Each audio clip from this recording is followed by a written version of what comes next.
Assalamualaikum warahmatullahi wabarakatuh. Perkenalkan, kami dari kelompok 5 yang beranggotakan saya sendiri, yaitu ada Tica Zatia, dan dua rekan saya, yaitu ada Riri Hendriani dan Jihan Agnieszka.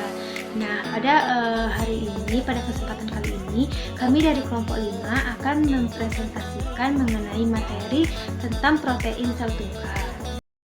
Adapun pokok-pokok pembahasan pada materi protein sel tunggal, yang pertama yaitu ada pengertian protein sel tunggal, yang kedua ada sejarah protein sel tunggal, yang ketiga ada syarat-syarat mikroorganisme yang dapat digunakan sebagai produsen protein sel tunggal, yang keempat yaitu ada kandungan protein pada mikroorganisme, yang kelima mengenai pemanfaatan protein sel tunggal, dan yang keenam yaitu ada keuntungan protein sel tunggal. Nah, dan yang terakhir yaitu membahas mengenai substrat dan mikrobia untuk protein sel tunggal.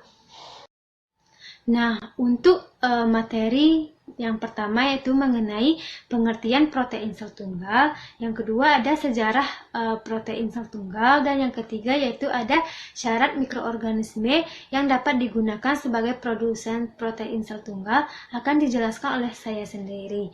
Yang pertama yaitu ada pengertian protein sel tunggal. Protein sel tunggal merupakan protein yang bersel satu. Sedangkan menurut Grimshaw pada tahun 1968, protein sel tunggal ini merupakan hasil sel yang telah dikeringkan.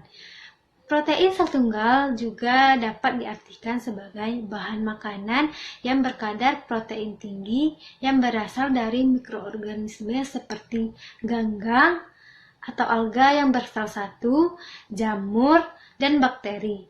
Adapun sebagai contohnya, yang pertama yaitu ada mikroorganisme yang digunakan sebagai protein sel tunggal, ada Candida utilis, yang kedua ada Chlorella sp, yang ketiga ada Spirulina maxim, dan yang terakhir yaitu ada bakteri Saccharomyces cerevisiae. Nah, selanjutnya kita masuk ke materi yang kedua, yaitu sejarah perkembangan protein sel tunggal. Nah, pada 2500 sebelum Masehi, manusia telah menggunakan mikroorganisme untuk sebagian dari bahan makanannya. Sebagai contoh yang telah dikemukakan oleh para ahli yaitu Frey pada tahun 1930 bahwa ragi Saccharomyces sp dapat digunakan sebagai bahan adonan pada pembuatan roti. Nah, kemudian pada tahun 1957 ini dilakukan pula percobaan yang pertama kali untuk membiakkan mikroorganisme pada produk petroleum dengan skala besar. Nah, dari percobaan tersebut ditemukan bahwa dalam air buangannya hanya N-parafin yang dapat dihilangkan. Dan dalam N-parafin tersebut terdapat banyak ragi yang berkadar protein tinggi. Nah, berawal dari percobaan ini, maka akhirnya pembuatan produk berkadar protein tinggi yang mengandung massa sel organisme dari bahan N-parafin dikembangkan. Nah, produk yang berkadar protein tinggi dari mikroorganisme ini kemudian dikenal dengan sebutan single cell protein, atau yang lebih dikenal dengan protein sel tunggal. Nah, selanjutnya kita masuk ke materi yang ketiga, yaitu syarat mikroorganisme yang dapat digunakan sebagai produsen protein sel tunggal. Yang pertama yaitu syaratnya tidak patogen dan tidak mengandung hasil metabolisme yang toksik. Artinya di sini yaitu mikroorganisme yang digunakan tidak menyebabkan penyakit dan tidak menimbulkan suatu penyakit dan tidak mengandung racun. Yang kedua yaitu dapat beradaptasi terhadap lingkungan yang stabil. Nah, yang terakhir yaitu waktu generasinya sudah tetap dan relatif pendek serta kandungan proteinnya tinggi. Contoh dari mikroorganisme ini seperti bakteri dan ragi, di mana mikroorganisme ini dapat memperbanyak selnya dalam waktu sekitar 20-120 menit. Sedangkan mikroorganisme lain seperti alga dan jamur membutuhkan waktu selama 2-6 jam untuk memperbanyak selnya. Assalamualaikum warahmatullahi wabarakatuh. Saya Jihan Alia Herza dengan NIM 19231125. Saya akan mempresentasikan materi selanjutnya, yaitu mengenai komposisi protein mikroorganisme pada protein sel tunggal. Nah, Dibandingkan dengan produk nabati pada umumnya, kandungan protein dalam PST itu lebih tinggi. Karena pada protein sel tunggal itu protein yang dihasilkan itu lebih tinggi kadarnya daripada produk nabati yang lainnya. Nah, kandungan protein dengan protein kasar dari PST sekitar 50-73%, tergantung dari mikroorganisme yang kita gunakan. Contohnya bisa rekan-rekan lihat pada tabel komposisi zat makanan pada mikroorganisme. Selanjutnya, materi tentang pemanfaatan protein sel tunggal. Nah, yang pertama itu ada pemanfaatan protein sel tunggal untuk bahan makanan ternak. Jadi, PST dapat digunakan sebagai bahan makanan tambahan untuk ternak, baik sebagai sumber protein. Yang mana mikroorganisme yang dapat berperan dalam pemanfaatan PST untuk bahan makanan ternak adalah jamur Saccharomyces cerevisiae yang dimanfaatkan sebagai bahan baku pakan unggas. Nah, yang kedua yaitu ada pemanfaatan protein sel tunggal dari limbah nanas dengan fermentasi.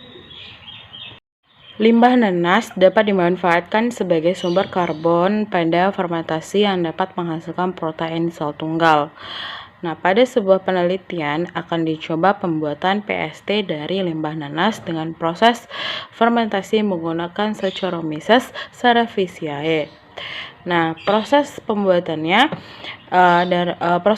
PST dari limbah nanas dengan fermentasi. Yang pertama, limbah nanas itu dibuka kulitnya, terus dicuci, kemudian diblender hingga halus. Setelah itu disaring, cairannya diambil dan dipanaskan sampai mendidih, lalu didinginkan. Nah, larutan yang dihasilkan itu disebut dengan media untuk fermentasi. Yang kedua itu pembuatan starter. Yang ketiga itu ada fermentasi.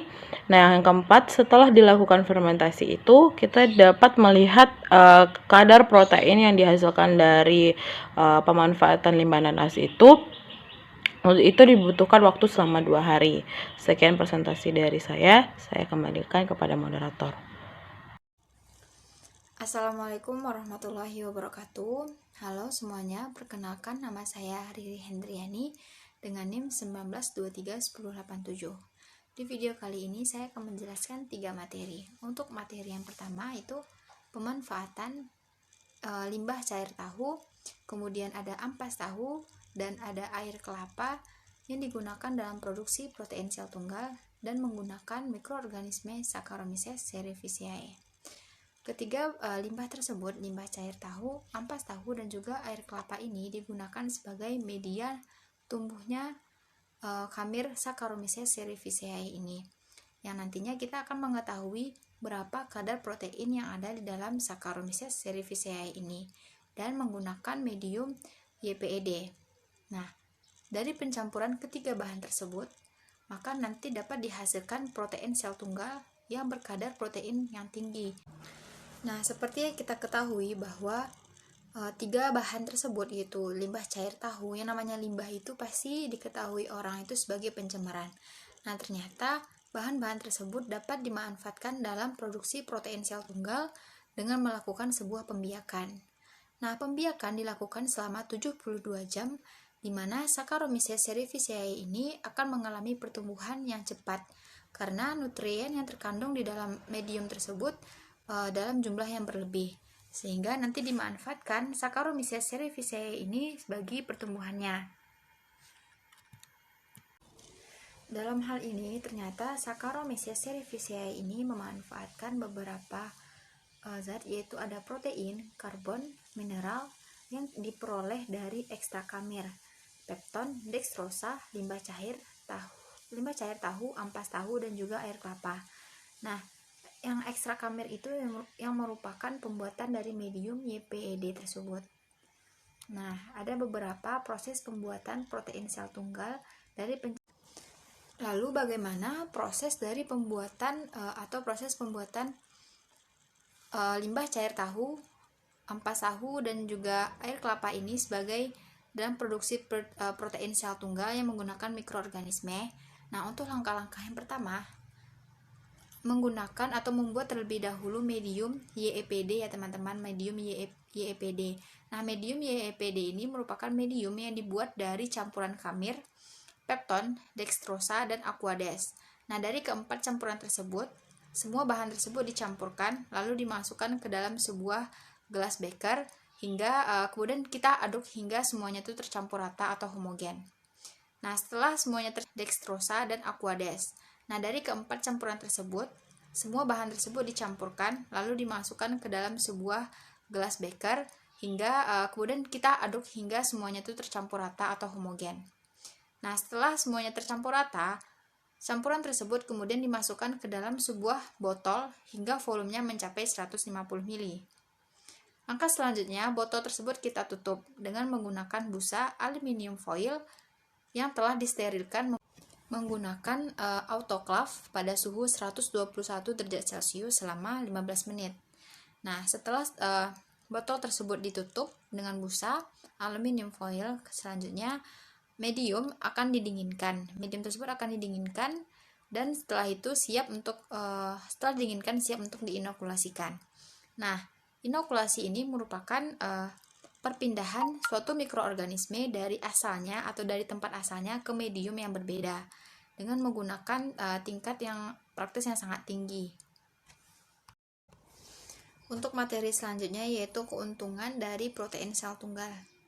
Nah, untuk keuntungan yang pertama, perkembangbiakan dari mikroorganisme yang digunakan dalam produksi sel tunggal ini lebih cepat jika dibandingkan dengan tanaman atau hewan ternak lainnya.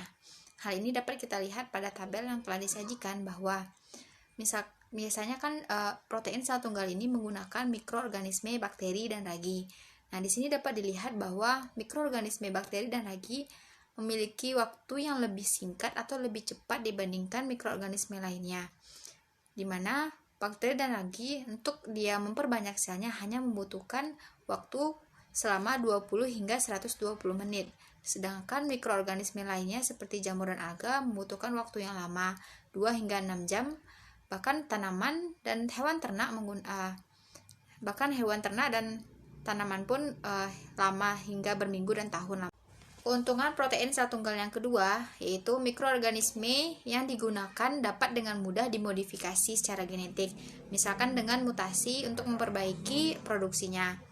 Nah, yang ketiga keuntungannya, PST ini kan menggunakan mikroorganisme.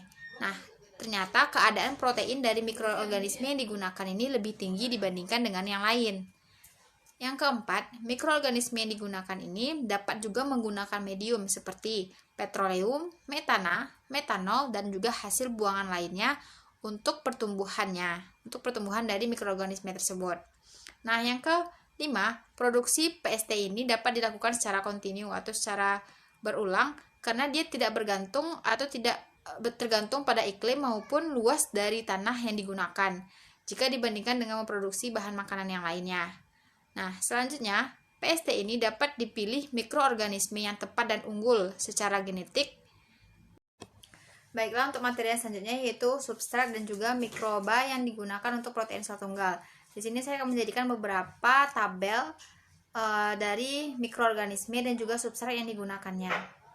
Nah, untuk substrat yang digunakan ini pada protein sel tunggal ini biasanya menggunakan limbah industri dan limbah pertanian, baik yang padat maupun yang cair. Nah, limbah pertanian misalkan limbah pabrik tahu yang menggunakan selubiosa dan gula. Sedangkan mikroba penghasil protein sel tunggal umumnya tumbuh pada limbah tersebut yang memiliki unsur karbon dan nitrogen dan biasanya ini terdapat pada limbah hasil industri. Nah, berikut contoh beberapa mikroorganisme beserta substrat yang digunakannya. Nah, untuk yang pertama ada mikroorganisme dari khamir. Nah, mikroorganisme khamir ini ada Saccharomyces cerevisiae yang menggunakan substrat molasses. Kemudian ada mikroorganisme Geotrichum candidum yang substratnya itu menggunakan karbohidrat.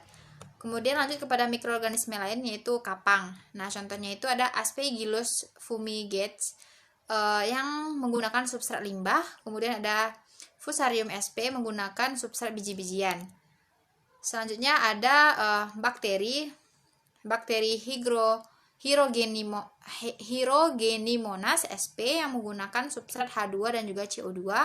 Kemudian ada bakteri Methylopilus yang menggunakan metanol sebagai substratnya. Kemudian ada Actinomyces sp yang menggunakan serat dan limbah sebagai substratnya.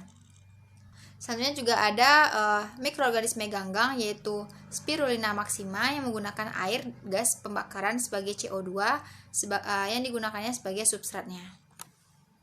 Baiklah, sekian penjelasan dari